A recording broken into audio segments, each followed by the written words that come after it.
You've read Atomic Habits, or at least you think you understand it. Build small habits, stack them, get 1% better every day, right? But the real lesson buried in that book has nothing to do with habits at all. And that's exactly why 95% of people who read it are still broke, still stuck, still running the same financial programs they had before they ever picked it up. Identity, not habits. The secret isn't about what you do every morning. It's about who you believe you are when nobody is watching. That invisible belief system running beneath every routine and every ritual is the real engine of transformation. And today, I'm going to expose the one lesson from Atomic Habits that nobody talks about. The lesson that connects directly to your bank account. Because once you see it, you can never unsee it. The identity trap. Here's what most people do after reading Atomic Habits. They highlight the chapters about habit stacking. They bookmark the 2-minute rule. They download a habit tracker app and feel productive for about 11 days. Then they quit. 11 days. That's the average, and it's not because they lack discipline. It's because they're operating on the wrong layer entirely. James Clear actually explains 3 layers of behavior change in his book. The outermost layer is outcomes, what you get. The middle layer is processes, what you do. But the innermost layer, the one that actually drives everything, is identity, who you believe you are. The goal is not to read a book. The goal is to become a reader. Most people set outcome goals. I want to save $10,000. I want to invest. I want to be debt-free. But they never ask the deeper question. Do I actually believe I am the kind of person who builds wealth? That gap between what you want and who you think you are is where every financial habit goes to die. And this brings us to something far more disturbing about the invisible code running your entire life. Invisible code. Your identity isn't something you chose. It was installed. Before you were 7 years old, your brain absorbed every money conversation your parents ever had, every argument about bills, every whispered stress about rent, every time someone said rich people are greedy or money doesn't grow on trees. Installed, not chosen. That programming became your financial operating system. And here's what makes it truly dangerous. You don't even know it's running. Your financial identity was written before you could even spell the word money. Think about it for a moment. When you imagine yourself as a millionaire, does it feel natural? Or does something deep inside you resist it? That resistance is your identity rejecting a version of you it was never programmed for. James Clear calls this the invisible hand of identity. Your habits are just the visible expression of a deeper belief about who you are. Your current behaviors are simply a reflection of your current identity. So when someone tries to build wealthy habits on top of a poverty identity, it's like installing premium software on a corrupted hard drive. The crash is inevitable, but what exactly determines where your financial identity caps out? That's where this gets really interesting. Wealth thermostat. Your identity operates like a thermostat. Not for temperature, but for money. Thermostat. It's the maximum amount of wealth your subconscious believes you deserve. And just like a thermostat in a room, when your reality drifts too far above or below that setting, your identity pulls you right back. This explains why lottery winners go broke within 5 years. Their bank account changed, but their identity thermostat stayed locked at broke. It explains why some people sabotage themselves right when they're about to get a promotion. Their identity whispered you don't belong there, and their behavior obeyed without question. Your income can only grow to the extent that you do. The Atomic Habits lesson nobody discusses is this. Small habits aren't just about building discipline. They're about providing evidence to your brain that your thermostat setting is wrong. Each tiny action is a vote for a new identity. If this is making you rethink everything you thought you knew about your money habits, hit like and subscribe, because we are just getting to the real breakthrough. Because the mechanism behind this evidence loop is what changes everything. And that's exactly what we need to unpack next. The evidence loop. Here's the part of Atomic Habits that should be printed in bold red letters, but somehow gets completely overlooked. James Clear writes that every action you take is a vote for the type of person you wish to become. Every action you take is a vote for the type of person you wish to become. Read that again slowly. He's not saying habits make you disciplined. He's saying habits provide evidence to your identity. There's a massive difference between those two ideas. When you save $5 instead of spending it, that's not about the $5. That's your brain registering a vote. I am the type of person who builds wealth. When you read one page of a finance book before bed, that's not about the page. That's another vote. I am someone who invests in financial knowledge.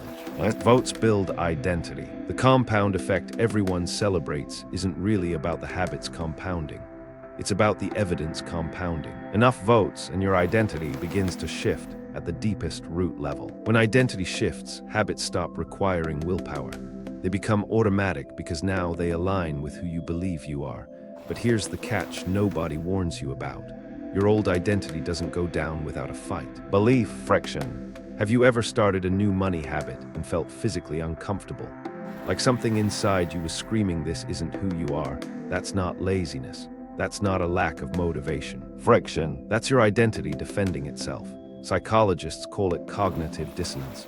When your actions contradict your deepest beliefs, your brain experiences actual discomfort, and it will do anything to resolve that tension, usually by making you quit the new behavior entirely.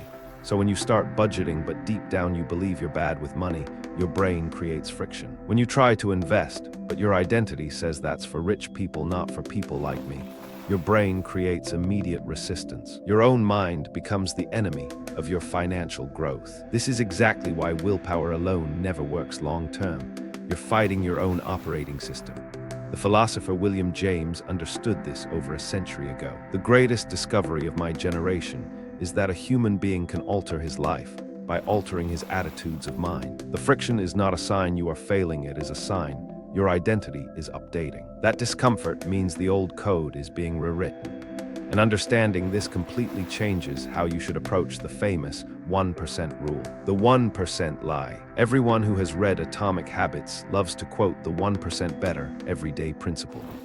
Get 1% better daily, and in a year you'll be 37 times better. It's a beautiful graph, makes a great social media post. But here's what nobody tells you about that principle. 1% identity. The 1% isn't about skills or productivity at all. It's about identity shift.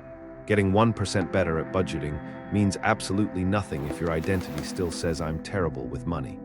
Getting 1% better at investing means nothing if your belief system rejects the idea that you deserve strong returns. The 1% is not about doing more, it is about becoming someone entirely different. The real improvement is becoming 1% more convinced each day that you are a wealthy person, not through affirmations or vision boards, through evidence, through action, through tiny votes that accumulate into an identity earthquake. The compound effect is not about habits compounding, but about identity evidence compounding. This is the distinction that separates people who just read self-help books from people who actually transform their entire lives. And your environment plays a bigger role in this than you could possibly imagine. Environment trick. James Clear dedicates entire chapters to environment design, but most readers think it simply means putting your running shoes by the door or keeping fruit on the kitchen counter. That's surface-level thinking. Your environment is constantly casting votes for your identity, whether you realize it or not. When you surround yourself with people who complain about money, that's an identity vote. When your social media feed is filled with consumption and empty materialism, that's an identity vote. When your workspace is chaotic and disorganized, your brain registers a vote that says this person doesn't have their life together. Environment shapes identity. The wealthy understand this intuitively. They curate their environments the way architects design a building.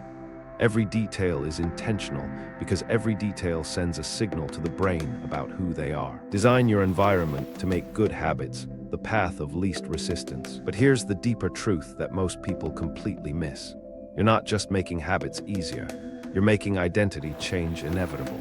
When your environment constantly reinforces the identity of someone who builds wealth, you don't need motivation anymore. The environment does the heavy lifting for you. And this connects directly to the most underrated technique in the entire book: stacking wealth.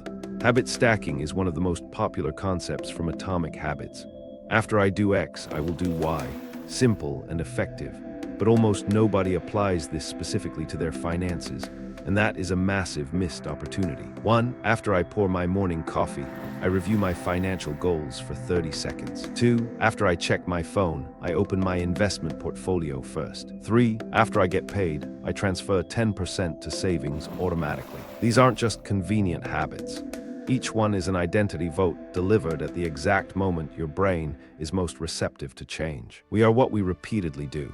Excellence then is not an act but a habit. The brilliance of habit stacking isn't about convenience or efficiency.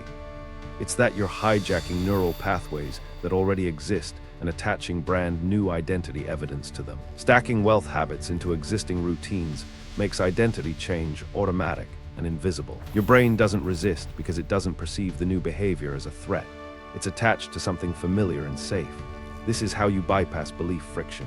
This is how you quietly sneak past the thermostat, one stacked habit at a time, each one casting a vote that slowly and permanently changes who you believe you are with money.